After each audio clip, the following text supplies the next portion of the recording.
So, Diane, how are things going? If this goes on, don't panic. Bringing hope to the world through speculative fiction.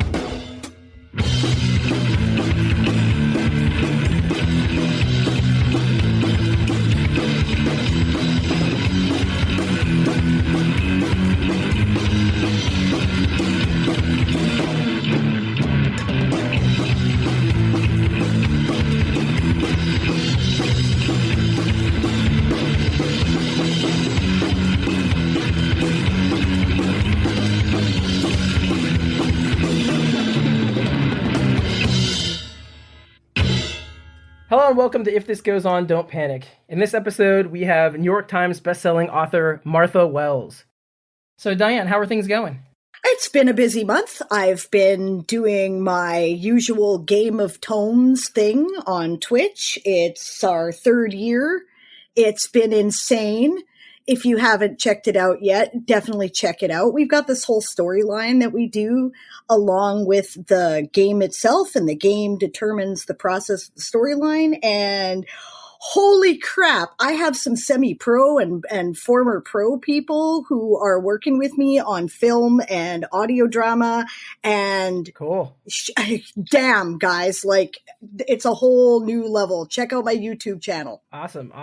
What about you? Me? Oh, same old, not much, working, coming home, hanging out with the kids. I have to warn everybody, I've been up every night in the middle of the night for like a week straight. My youngest has decided to revert like 4 years and get up in the middle of the night every night now. So if I start wandering off and blathering about nothing, it's because I am damn tired. Oh, the sleep debt is real. I can definitely relate. This might be a very disjointed conversation. Thank God for editing. No doubt. Oh, well, so before we get going here, I do have a correction. Recently, we put out an episode reviewing some books, and the one author's name is not Paul McGinty. His name is Patrick McGinty. He wrote Test Drive, a novel, so I just wanted to correct that. I don't know, it was correct in my notes, but Paul came out of my mouth, and I didn't catch it until the podcast was out, so it is what it is. Yep, that's the way it goes. All right, so when we get back, we will have Martha Wells. Awesome. And we're back. So today we have Martha Wells. Martha Wells has been a science fiction and fantasy author since her first fantasy novel was published in 1993. Her work includes the Books of Raksura series and the one that everybody knows for sure, the Murderbot Diaries series, media tie-ins for Star Wars, Stargate, Atlantis, and Magic the Gathering, as well as short fiction and nonfiction. She has won Nebula Awards, Hugo Awards, Locus Awards, and American Library Association /YALSA Alex Award. Her work has also appeared on the Philip K. Dick Award ballot, the British Science Fiction Association Award ballot, the USA Today bestseller list, and the New York Times bestseller list, and has been translated into 24 languages. Welcome, Martha. Hi, thanks for having me. Yeah, thanks so much for coming on. Absolutely, thank you. I know Diane and I are both big fans of your work, so we are super excited to have you on. We're having a little fanboy moment stuff here. So. Okay, great. Where to start? I kind of want to just jump into Murderbot. Yeah, that's fine. Yep. I guess the first thing I want to say is that Murderbot is kind of like the ultimate other, if you know what I'm saying. They don't really fit in anywhere, but they are still very human-like. Right? Yeah. And I feel like they can really stand in for anyone that has ever felt othered, be that like non-binary, queer, black, autistic, or somebody who just doesn't fit in. Did you, intentionally make Murderbot that way, or did Murderbot kind of evolve into that? It wasn't really intentional. It just came out of the character as I was developing the character.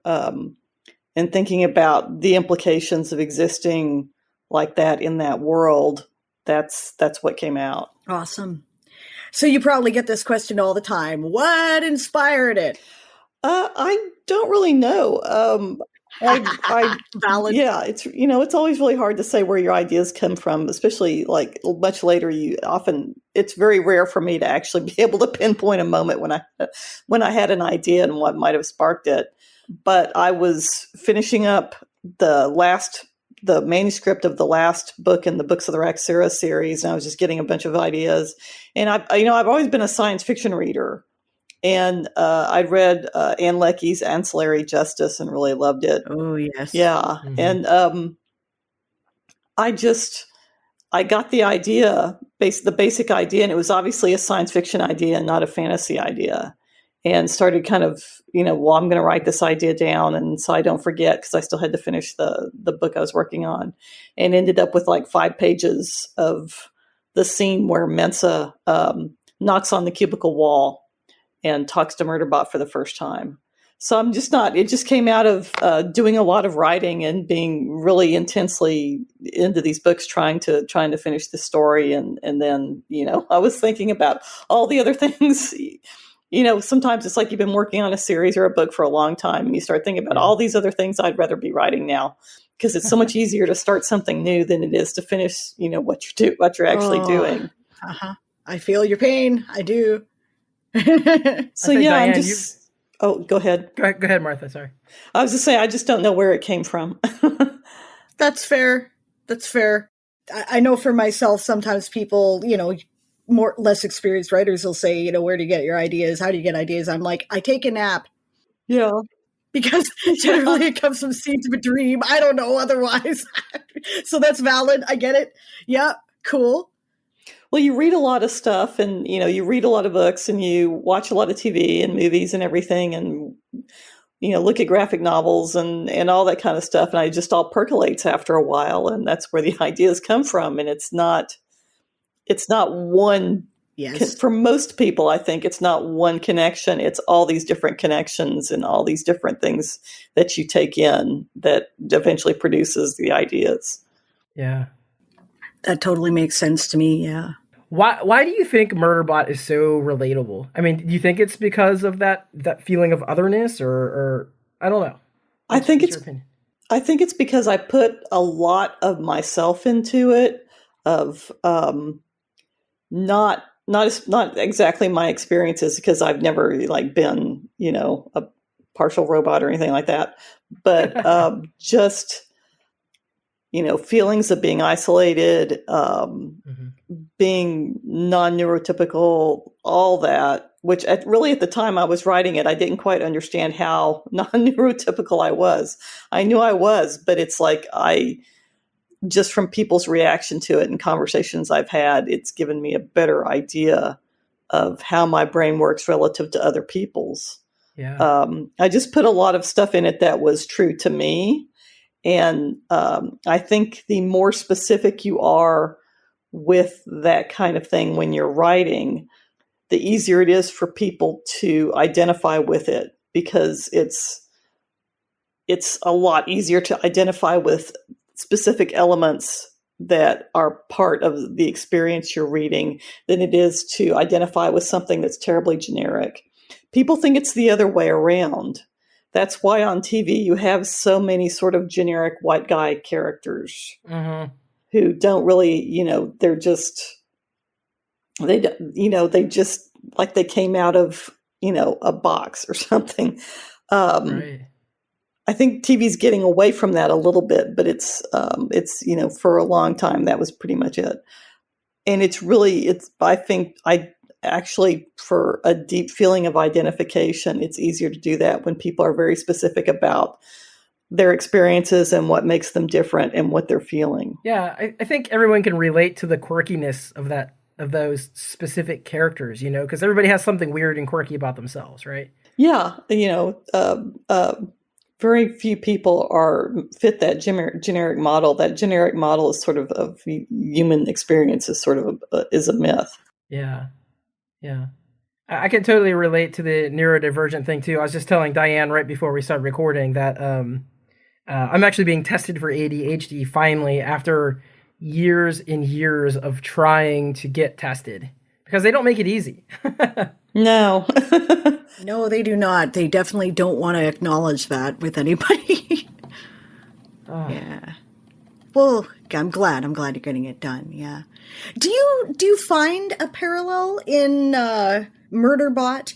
And like, are you okay? I guess that's a personal question, so don't answer if you don't want to. Do you yourself have any neurodiversities? And if so, did you find that was a way to relate to Murderbot and connect there? I have thought for a long time. I've had problems when I was a kid. I thought, or not really when I was probably getting high school, college age. I thought I had agoraphobia, which is I don't even think that's a thing anymore. I think they know now that's just a range of symptoms that are part of other neurodiversities. But so I've had a lot of problems over the years. For a long time I thought I might have OCD. I'm not exactly sure. I think I'm probably on the autism spectrum, and I was actually going to get an appointment to talk about this with someone, but then the pandemic happened, and right. I was going to go to the university psychology department clinic and do that, but they had to shut down. And since things have started to open up again, I kind of just haven't worked myself up to it again yet. Yeah. So I can't really say exactly what it is, but I know I have a lot of very specific symptoms that can be one thing or they can be another. So it's really hard without the diagnosis to actually give it a name. Yeah. Right. And I understand that. A lot of people in the, neurodiverse communities acknowledge self-diagnosis because it's so hard to get a diagnosis. The system just isn't designed for it. Yeah, especially when I think it's better now for kids, because when I was growing up in the 70s, there was nothing like that. There sort of was, but often it was, they would maybe diagnose ADHD, but not for girls.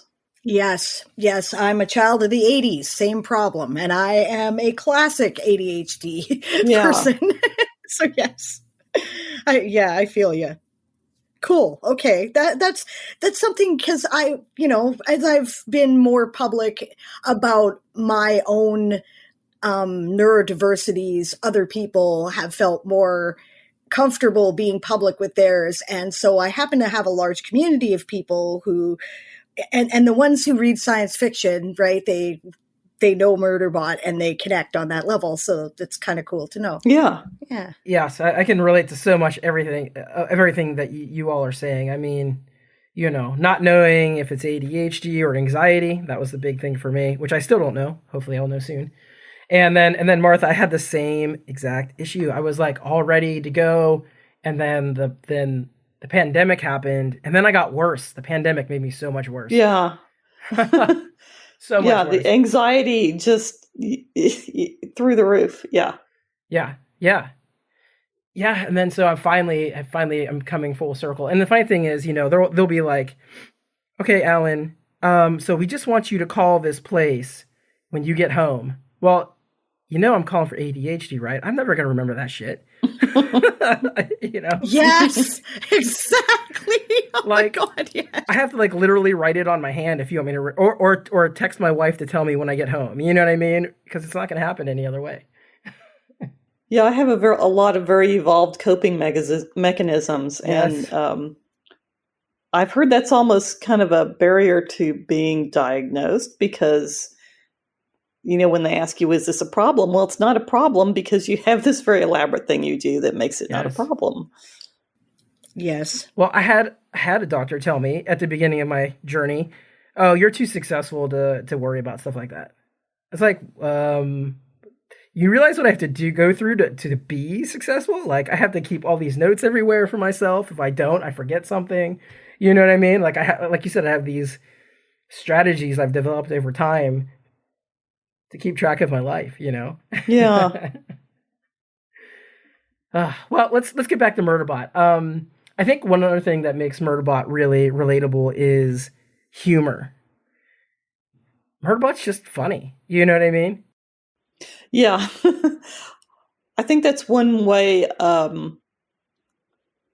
I develop characters is through their sense of humor. Mm-hmm. And I think a lot of writers must struggle with that because I don't. And for the record, I am not a writer, Martha. I'm just somebody very interested in writing. I think that a lot of writers struggle with that because I read so many books that just have no humor. I mean, they'll have a whole other wide range of emotions, but humor is definitely not one of them. Humor is hard to write, Alan. It's always very difficult to know whether somebody else is going to find what goes on in your brain funny. Oh yeah, yeah. So yeah, it's tough, and I don't blame people for not wanting to take it on. So yeah, but obviously Martha has succeeded at this. What do you think is your key to success? Do you have any tips for someone like myself who, is at a, earlier point in her career who might want to be better at it? I think I think it was a Carl Reiner quote. I think it was Carl Reiner. I'd have to look it up, but about don't make up shit for a joke. Right. Draw it out of the characters. And that's good advice. Yeah. And it's just I see this occasionally on TV shows when they change. There's one long running one. I won't mention it in case so people won't go, I love that show. Everything about it is perfect. They changed writers, or they changed actually executive producers at one point. And the humor changed, and they weren't doing humor that was drawn from the characters. They were doing, zingers that right. did not. A lot of times you're saying, you're going, but that doesn't make any sense. That person doesn't do that. That person doesn't, that doesn't make any sense with that character's personality. So I think that's probably the most important thing is when you're developing your characters and you're really bringing out a feeling of reality with them, the humor should come from that. I mean, some characters are funny and some characters aren't. It's very frustrating when I'm trying to develop a character and they're not funny. And it's like and you find some, developing a secondary character that starts to be really funny, and you're like, well, maybe I should make this person more prominent. So yeah, that's what I primarily try to do. But it's like, it's writing humor is not easy.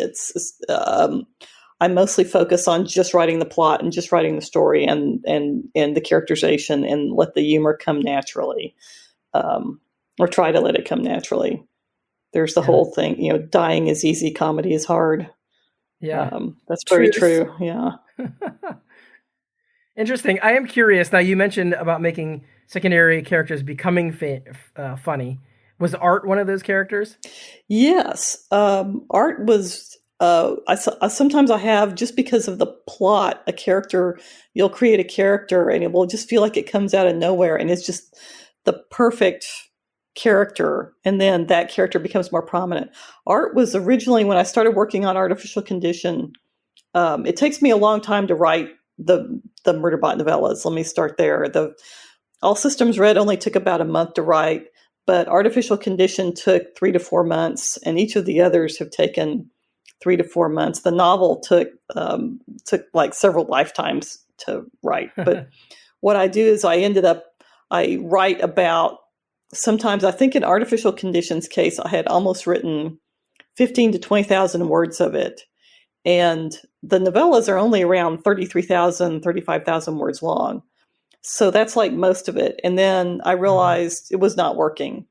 And I'd had a throwaway paragraph at the beginning about Murderbot meeting this transport ship that it had stowed away on, and this transport ship helped it change its appearance. And I thought, I'm jumping ahead too much. I need to go back, because this is kind of too big a thing to just, tell his backstory.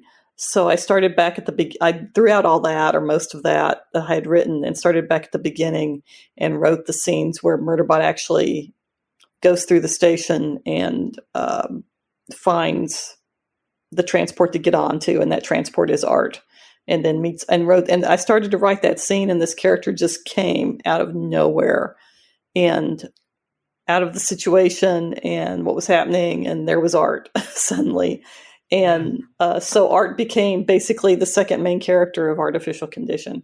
And when I finished it, the arc I had in mind didn't really have a place for Art in it. So there was only going to be those first 4 novellas. Actually, there was originally only going to be 1 novella. And by the time Artificial Condition was finished, there was going to be the 2 more. And I thought that would be it. And then after I finished Exit Strategy, I got an idea for how Art could come back into the story reasonably from that point. And so that started that off again. And we got Network Effect. But yeah, that was a very Nice. that was an example. That's a really good example of a character that came out of nowhere and sort of, that was not in any part of. I don't outline hardly at all, but was not out of any concept I had for what these stories were going to be like. Yeah. Well, I'm glad that Art came out because I love Art, and Art makes Murderbot just better. Yeah. Those characters work so well together. I saw a thing somewhere on Tumblr where someone described it. I think it was on Tumblr. I have no idea where it was. I saw a thing somewhere where they described the relationship between Art and Murderbot, where a Murderbot is like if you had the Terminator, but it didn't want to do its job. It just wanted to watch TV. And Art is like if you had Skynet, but it's an academic with a family. Huh. That's hilarious. I like it. I thought that was a great description. That is great. That is great. I love that. I love that so much.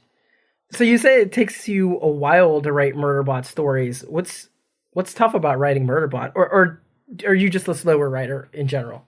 No, Murderbot is really difficult to write. And one of the reasons is the multiple POV, the multiple point of view, where Murderbot can see all these different security cameras and get information from these different systems. And it is all happening simultaneously. And also I'm trying to give the impression that because of it thinks faster, basically time is like passing for it at a different rate than for the ordinary humans around it. So taking all that into account, and just the multiple POV is the most when you're trying to do a fight scene with a being that is seeing it from all different directions with these cameras and whatever else is available. And that doesn't factor in so much in the first story, but it definitely does in all the others. And it kind of becomes increasingly elaborate as the stories go along. And that's very difficult to write. It's just logistically figuring out the logistics of the fight scenes and all that all the action scenes, that makes it just 10 times more difficult than a character that just knows what they can see and hear. Yeah. Yeah, so that's interesting too. This is I feel like we're going straight down my question list right here. That was another question I had for you was, how do you visualize and plan these battles? Because I feel like you've got so much going on. You must have like maps and then like timelines and all this other stuff going on. I don't really do it like that because I've always done action scenes. I've done increasingly more complicated action scenes as I've gotten more experience writing. And one of the keys to that for me is sticking really closely with the point of view character. Yes. Because in a normal action scene, when the person is not going to know, the character is not going to know what is happening in the entire scene. So you don't really you sort of need to know so you know what they're going to be able to see and hear, but that stuff doesn't need to be described in detail. Mm-hmm. Yes. I think that's the key to a good battle scene. It also creates that sense of the fog of war and the confusion, and I think it heightens the stakes too, because then because you're unaware, the character's unaware of the whole picture. So how much does what they're doing matter to the overall perspective, right? Yeah, exactly. It's like there may be 30 or 40 people in this action scene that you're writing, but you're only worried about your point of view character, what their senses can take in. And it just makes it more complicated with Murderbot having all these other sorts of different senses it can draw on. But what I still try to do is stick with that. It's like, what does Murderbot have access to? Okay, for example, it has access to these 3 cameras. Which one? What are they showing, and which one is the most important to what's going on that it's going to be worried about? It has access to these systems which it's trying to work on simultaneously, and just kind of like sticking with that, and so it's pretty similar in a lot of ways. It's just you're doing it on somewhat of a bigger scale. Yeah. Yeah, that makes a lot of sense to me. That's really cool. Also, because the emotional, it's almost like the mechanics of what is, you kind of have to know the mechanics of what is going on. But what is most important is the character's emotional reaction to what is going on. Mm-hmm. Absolutely. What are they desperate to do? What are they desperate not to have happen? What needs to happen for them to get out of the situation? All those things are more important than just the mechanics of the scene. Yep, that makes perfect sense to me. Thank you. Okay, I guess I'm doing it right. All right. Like it. So, like, I'm thinking about Diane's writing it now versus your writing, Martha. And I know Diane does like some research on how, like naval research, for example, on like how ships fight each other and that sort of thing in a real life situation. Yep. Do you have to do any kind of research like that to understand Murderbot's capabilities in a more realistic way? I've done some. I don't do so much in the moment because I've done so much research in the past. So a lot of times I'm drawing on things I already know about, having researched them in the past. Mm-hmm. And I do have to look up things occasionally. I hit something, what would be the reality of this? A lot of what I'm drawing on for Murderbot, for the way Murderbot thinks, is my background in developing databases and writing software and writing user interfaces for people that this was quite a long time ago. I'm kind of out of the loop on a lot of that stuff now because I haven't worked in the industry for quite a while. But that's why I draw it. So that's one thing in Fugitive Telemetry, the way Murderbot solves the mystery is not by doing kind of this Sherlock Holmes-ish deductive reasoning, but by basically saying, well, we can take all this data that we can collect of where everyone in this area, all the hundreds of people in this area were at certain times, and put it into a database and eliminate them based on, this person was not close enough. This person, we know this person was over there. And that's how it solves the mystery, basically, or sets up the solution of the mystery. Yeah. Interesting. Are you okay talking some political stuff? Sure. I was kind of chatting on the side on Twitter with Malka Older one day, and she's very politically oriented in her work and personally, and not only her writing but also her real job. You know what I mean? Yeah. And I have this personal theory, and it has to do with like hard science fiction and politics and this other stuff. I won't go into it right now.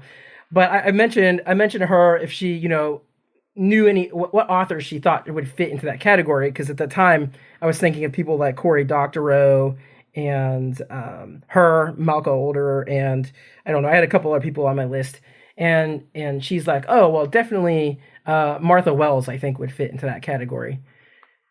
Do you feel like you are intentionally making a political statement with Murderbot? I mean, and we recognize here on the podcast that everything is political, whether you intend it to be or not. But, is there an intentional push by you to do that? I think I'm not sure I started out to be intentionally political, but I do have a lot of strong feelings about the ethics of corporations, or the non-existent ethics of corporations. And, it's very frightening to me when I encounter people who have this really naive belief that, the corporation will take care of this. No, they won't do anything bad. No. And it's like, oh my God, just look at what they're doing now. It's people think the corporation rim is, fantasy, and it's like it's basically they're not. I don't have the corporations in it doing anything other that is not what corporations are doing now, except maybe for constructing or making the human robot or the human bot or machine intelligence constructs. And who knows, maybe they're doing that and we just haven't found out yet. So literally it's stuff that's happening now. And it's like, I encounter frustrating things. There was a early review of, All Systems. Maybe I can't remember now which one it was. It was one of the first few novellas. And the person was trying to say, but the humans are nice to Murderbot. All the humans are nice. It's upset for no reason. The humans are nice to it. And it's like, oh gosh, it's enslaved. It's been enslaved. That's such a misreading. We have to point this out. My goodness. Yeah. And it's like some people, and you still see people encounter that where they just don't want to admit that that's a problem. It's like, oh my God, I don't know what to do about that. That's to me is such a naive misreading. It's kind of unbelievable. Yeah. That's a good way to describe it. And I had something else where I think it was there was a very short story in Wired magazine that was a Murderbot short story, and that's available online. Where basically a worker is almost killed, and Murderbot makes a decision. Murderbot can just stand there and do nothing because it hasn't been ordered to save them, but it saves them and then, falsifies the records, the system records. So it looks like it was ordered to do it. So nobody will get in trouble. And one of the comments on it was like, haven't these people ever heard of unions? And it was like, geez, that's kind of the point, Yeah, that was kind of the point. Yeah. Oh gosh. Wow. Do you feel like there's a way back at this point, or how do you see things going? I think there is still a chance for like the rule of law to actually enforce regulations and human rights at this point, but will it happen or not? I don't know. I'm kind of cynical about it right now. Yeah. I can fall into cynicism as well. Yeah. Despite this being a hopey kind of podcast, I definitely kind of go there. Actually, nobody said Hope Punk was full of glitter and unicorns. Yeah. It's radical hope, right? Yeah. It's like, so yeah. No, we don't expect that. Yeah, well, I get cynical moods too, as we know. Yes. It's also kind of a way to force myself to have hope too, to be honest. Yeah. Enforced hope. Yes, it's my own personal enforced hope is this podcast. Oh gosh. So I've heard rumors and small rumblings that there might be like a TV show, Murderbot movie, something coming. Is that? There might be. It's still at a cross your fingers stage, but that might happen. Awesome.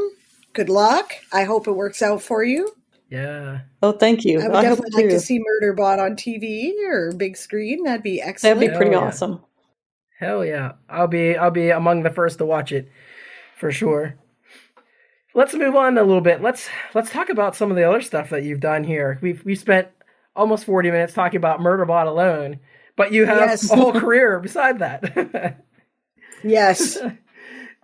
So you've done a lot of tie-in stuff. Well, I don't know about a lot, but you've done some tie-in stuff. You've done Star Wars, which is awesome. You've done Magic the Gathering, and you've done Stargate, which are all huge properties at this point. Were you like super excited about one of those in particular, or how did that go, and how would it feel to write in those properties? I was probably the first one I did was the Stargate Atlantis tie-in, and I was really super excited about that because I've always been a big media fan and a fanfic fan. So getting to write a Stargate Atlantis novel, 2 Stargate Atlantis novels was really, really cool, and I really enjoyed it. Yeah. Awesome. That would be such a big thrill for me too. I'm so excited for you that you had the opportunity to do that. That's great. Yeah, it was awesome. I just really enjoyed it. It was a lot of fun. Oh, that's cool. That's cool. So the question you never asked, do you have a favorite? A favorite TV show or? Yeah, a favorite tie-in that you've done. Oh, that I've done. Okay. Probably the Stargate Atlantis books were my favorite, though I enjoyed Magic the Gathering a lot. I was not as familiar with it, but I got to do the Dominaria, Return to Dominaria stories for that release. And that was just, they were great to work with.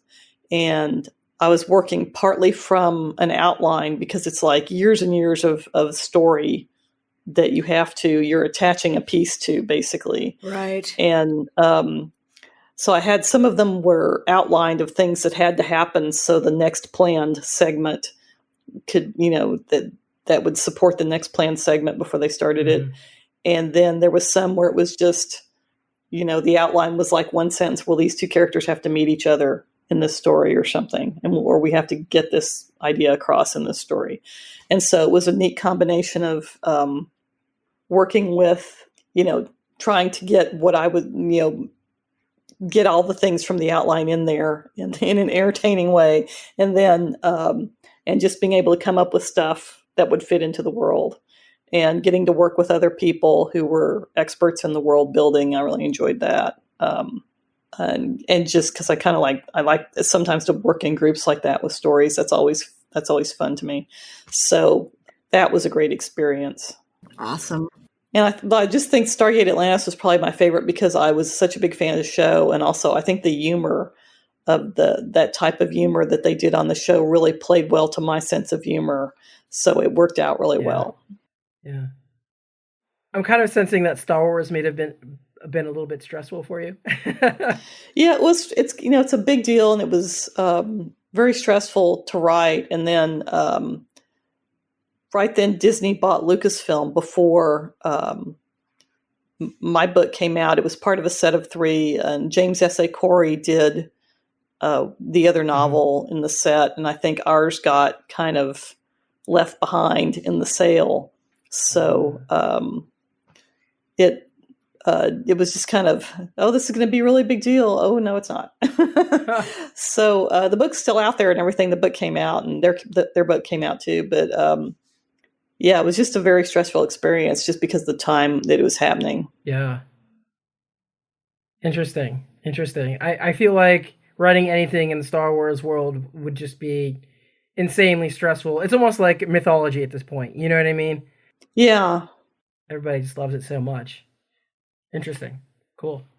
Well, I've been a big Star Wars fan when I was a kid. I mean, I came out when I was 13, and I was exactly the right age to just glom onto it. So being able to actually write Leia and Han and Luke and Chewie and was really cool to do that book. But I probably would have enjoyed it more if I was 13. Right. I wouldn't have been worried about, everything else that was going on quite so much. Have you watched any of the shows that are out? The Star Wars shows? Yeah. Oh, I watched all of them. I watched, Obi-Wan, and I love The Mandalorian. Yeah. I really love the Book of Boba Fett. Interesting. I've watched I love Andor so far. I've watched the first 3 episodes, and it just sucked my brain completely out. Yes. And I know if I start the 4th, I'm kind of holding off because I've got a bunch of stuff I need to do before the end of the year still, and I've got to get started. And I feel like if I watch the 4th episode, I'll be there for the next however 12 hours. Yes. I don't know how many Yes. are there. Completely. Oh my God. Yes. So I'm kind of saving it a little bit as my reward. Yeah. Also, like all the Marvel, I watch all the Marvel shows, Yeah. I think, up to this point. Me too. Probably Miss Marvel or Ms. Marvel was my favorite because I just the way it was filmed and everything was just absolutely gorgeous. That and Loki. Yeah. I really love the Loki. I can't wait for the next season of that. That was such a mic drop at the end of it. It was just like blew me away. I liked WandaVision. I liked Falcon and Captain America, or Falcon and Winter Soldier, and the one with Kate Bishop. I just watched. I watched. Oh, and She-Hulk. Oh yeah. I love She-Hulk. Yeah, She-Hulk was good. So I watch them all. She-Hulk was good. Yeah. Okay. Well, let me go back to Star Wars first. So, and Diane, feel free to jump in. I don't know if you've watched all of these or not, but not all of them, but most of them. Got it. So I haven't watched Obi-Wan Kenobi because I don't know. I just couldn't. I've heard it's good, but I just can't bring myself to care about Obi-Wan Kenobi. I don't know why. I just can't do it. But I do like Mandalorian, and Andor also sucked my brain out, and it was amazing. And oh my God, what a good show. So good. I mean, yeah. Andor, for some reason, the Mandalorian and Andor both feel, I guess because of the time they're set in, both feel to me like the Star Wars that captured me when I was a kid. Yeah. And it just brings back that feel, even though they're written in, the technology has improved so much and they're so much more sophisticated in what they're doing, particularly Andor. Yeah. But it just gives me that feeling of just being, this universe is so immersive. Yeah. Really hard to describe, but yeah. Yeah. I think Andrew Liptak, the critic, he called it a genre of its own, which I can see, wait until you see Andor. It has the best monologues. It has the best, it just has the best plot. It has the best everything. It is fantastic. It is just fantastic. Yeah, from the trailer, I've just been anticipating it so much, and I watched those. When I watched it, that was when they just put up the first 3 episodes, so I could not binge the rest. Yeah. And I think if I would have, been there for the rest of the night. But oh yeah, it's great. It's great. Marvel, I'm a little bit behind on my Marvel stuff. I just cannot keep up with it. I did watch She-Hulk, and I just thought She-Hulk was very cool how they did the whole meta thing towards the end. You know what I'm talking about? Yeah. That was really an interesting approach, and especially an interesting way to address all the critics of the Marvel shows, Yes. Yeah, definitely. All right, well, let's move on. Let's I hear we have something new coming out. Maybe this is a good time to talk about it. I was just about to say that. I have a fantasy novel coming out in next May 30th, called Witch King. That's the first book of hopefully the first book of I don't know what's going to be, if it's going to be a duology or what, but it's a completely new fantasy secondary world. The first time I've written one since the Books of the Raxura series ended. Yeah. So yeah, I'm really excited about that. Nice. That's cool. Nice. That's cool. So, I mean, tonally speaking, how is it going to be different than Raxura or Murderbot? It's probably not that tonally different. It's telling the story in a little bit of a different way because you have a present day timeline and a past timeline that are feeding into each other. So the structure is a little bit different, but I don't think the tone is that. Well, it's probably somewhat less hope punk than the Raxura books because it's dealing with basically the kind of a mass attack on this group of civilizations and how they're destroyed by it, and then how they come together and defeat this enemy. And then the present day timeline is years later when they're trying to keep this organization that they built, this alliance that they built, from turning into another evil empire, basically. Ooh, so, I like it. I like it muchly. Yeah. It's kind of not some, it's the beginning of the revolution, and then years later, the aftermath of the revolution, and how you try to keep those ideals together. Yeah. So that is a subject that I don't think gets enough attention. That's excellent. I'm looking forward to it. Yeah, I kind of get drawn to doing things like what happens after the ending of this typical story. So, but it's also an adventure. It's a pretty fast paced adventure. So it's the same thing I always write. I love it. I think it sounds super interesting, and I agree with Diane too, because a lot of times, especially it seems like at the end of fantasy novels, it's like, okay, the big bad guy's done now, everything's over, hooray, you know what I mean? But not really. But not really. How do you, all our infrastructure is in turmoil, and Yeah. how do we put this back together, kind of? Yeah. I think that's really interesting. Awesome. Yeah, for sure. For you, like, what is there a big difference for you between writing science fiction and fantasy? Because I know I speak to authors, and some authors are like, well, fantasy is this way and science fiction's this way, and then other authors will say, no, it's just the same thing, but one's got laser guns and the other one's got like a wizard with a wand. You know what I mean? No, there's not really any difference for me. It's basically the level of technology, and mostly how that affects what the characters are going to have available to them. Mm-hmm. What they're going to be able to use, how the fight scenes are going to work, that kind of thing. Mm-hmm. So it's not really different at all. Do you have any like big plans for like a magic system or anything? I know that's pretty popular these days. I don't know. I personally am kind of in the middle on that stuff, but just out of curiosity. I don't. Usually, it's the plot and what the characters are trying to do that I focus on. Yeah. And so everything else is kind of in service to that. Right. And I try to make it as cool as I can, but mostly it's I'm trying to tell this particular story. So everything I come up with will be part of that. Yeah. Yep, that makes a lot of sense to me. I think that's the only real, I don't know. I suppose other writers have done it differently, but for me, that's the book that grabs me the most, is the one that is, the story first and the idea second, Yeah, I think anything that results in you having a finished piece of work is great for you. Yes. So I don't think there's any one good way to do it, but some people come about it in very different ways and develop their story, develop their writing in such different ways that it's really hard to pin down and say,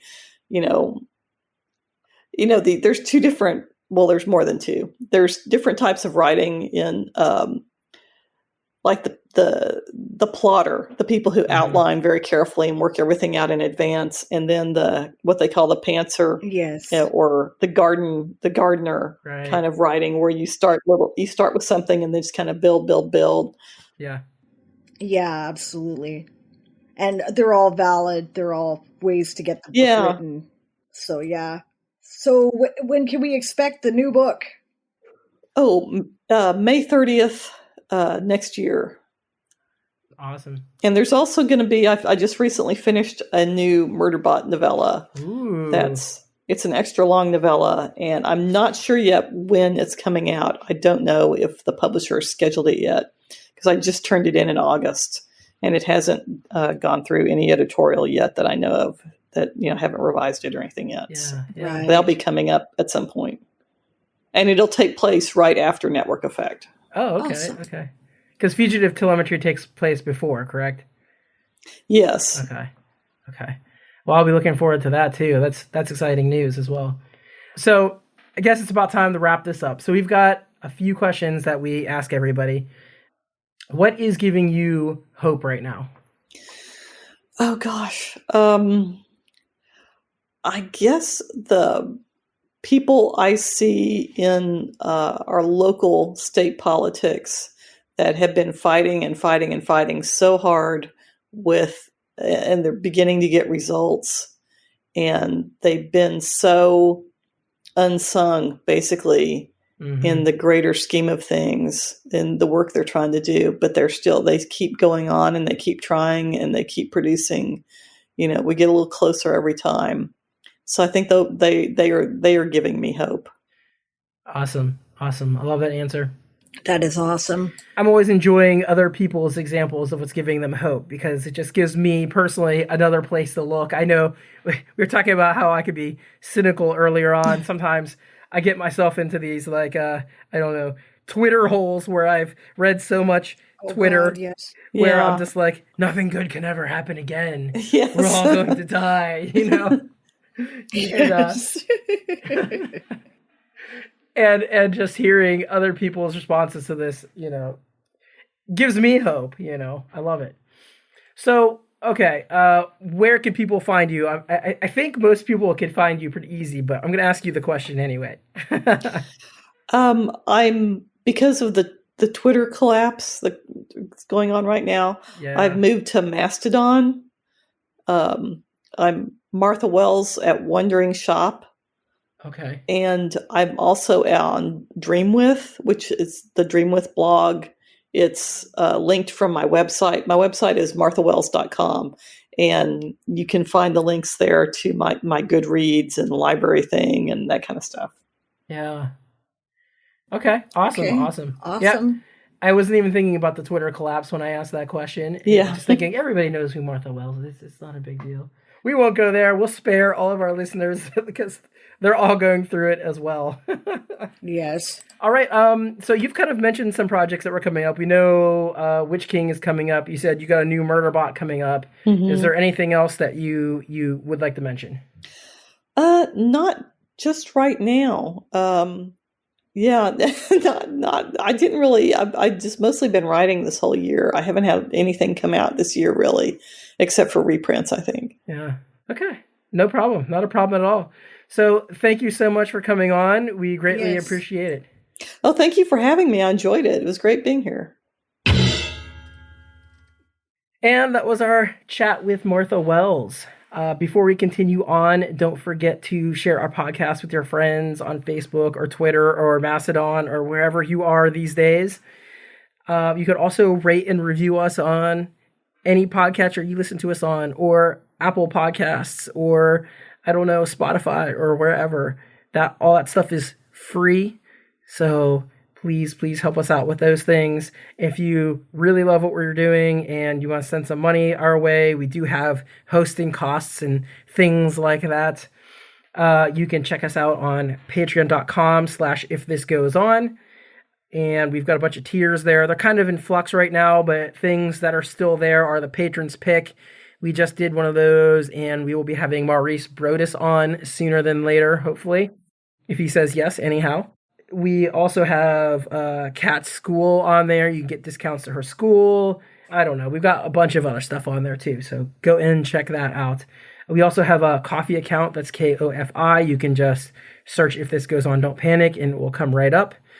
And that's for one-time donations if you don't want to subscribe or anything like that. That's enough of that for now. Diane, thoughts, opinions? How'd you feel about the whole thing? Oh, I liked her a lot. She's really cool. Old school nerd like me. Yeah. Very humble. One of those people that, sometimes, okay, so, you get me on a podcast.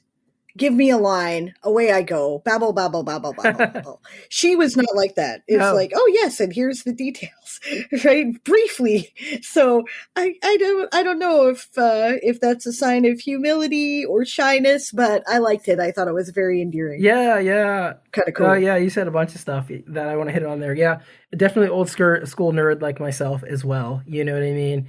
I think people think that I'm outgoing a lot of times, because I have a podcast, but the truth is I'm really not. And I really don't like to talk to people all that much. Yeah, that's valid. You know what I mean? I got my friends, I've got people on the podcast, and, that's like at work, I don't talk to anybody. I can totally relate where she's coming from and being quiet. I feel like if I was on the podcast, that's exactly what I would do. I'd just be like, okay, here's the answer. Right. You know what I mean? Yeah. That's funny. I was surprised that we talked so much about neurodivergency at the beginning. I did not suspect that ever coming up as a topic at all. But I'm glad it did. Well, I don't know. It seemed like a perfectly natural progression to me, right? Like,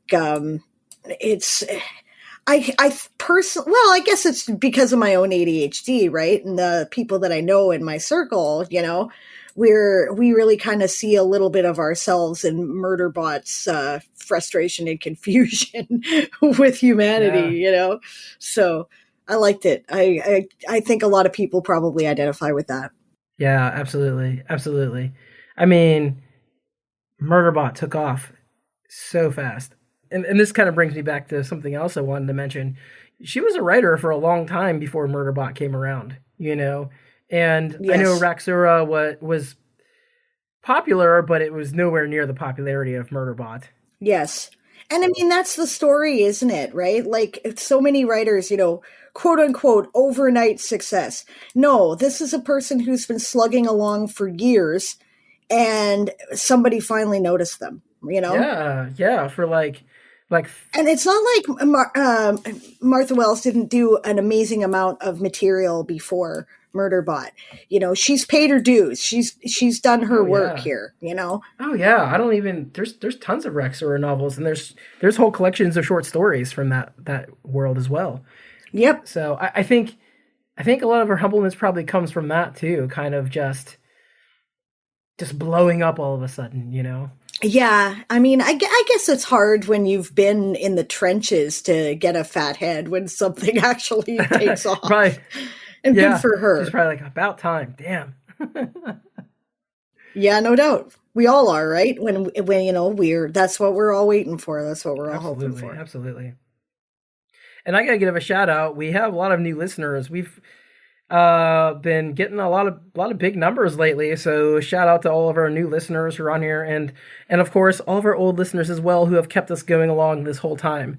So special shout out to all you folks out there actually paying attention to us. And yeah, welcome to the madness. Yeah, welcome to the madness.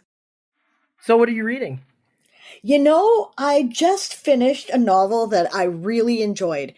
I'm sure you know who Lindsay Ellis is. Yes. I've heard the name. Yes. Well, she's also a science fiction writer, in addition to being an amazing video essayist who does stuff that just, you know, I love it and it makes me laugh, especially her take on musical theater and, you know, Game of Thrones and, you know, everything else. But she wrote a novel called Axiom's End. Okay. And it's amazing. She takes the whole alien abduction mythos and I love it. I love it because in part she flips the tropes on their heads. Yeah. But in part, she also does a thing that I really like to do, which is explore, okay, if this trope exists and this is the way things really are, why is it like this? Mm-hmm. And she gets right into that, right? And it's fascinating. Her aliens are beautifully realized. They are empathetic, but they're not human at all. And it's fantastic. So definitely recommend it.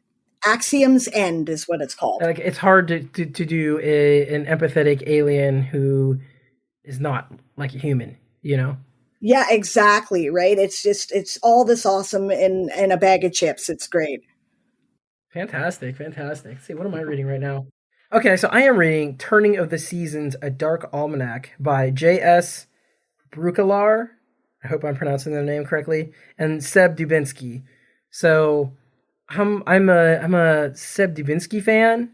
He writes mostly dystopian stuff, which is weird. I usually don't read a lot of dystopia, but he's like, it's like short and sweet and to the point. It's like PKD meets, I don't know, PKD meets Ernest Hemingway or something, right?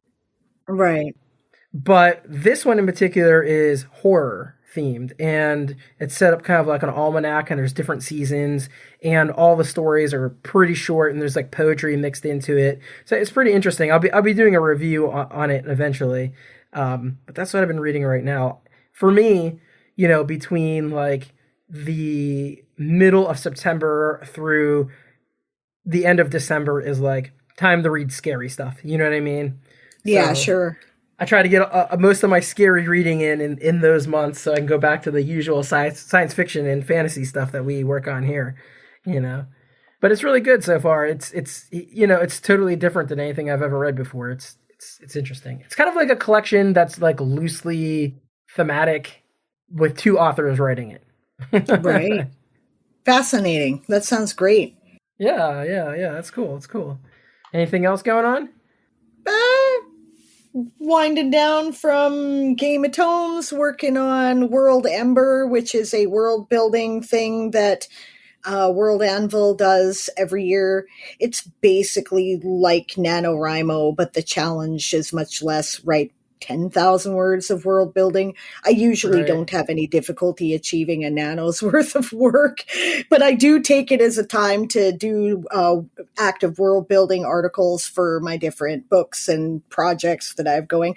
Oh yeah, and I finished the final edit before editor for both the next Toy Soldier novels during this last Nano month. Wow. Awesome. Good to hear that. Good to hear that. Yeah, probably. That was my COVID book. Kickstarter will, was it? Yeah, cool. Kickstarter will probably be in February or March, I would think. Give people time to rest from the holidays. All right, everybody. So this should be out way before then. So start looking out. Awesome. All right. Well, let's wrap this thing up here. Thanks to everybody for listening. We're keeping hope alive one episode at a time. See you next time. Thanks for joining us, guys.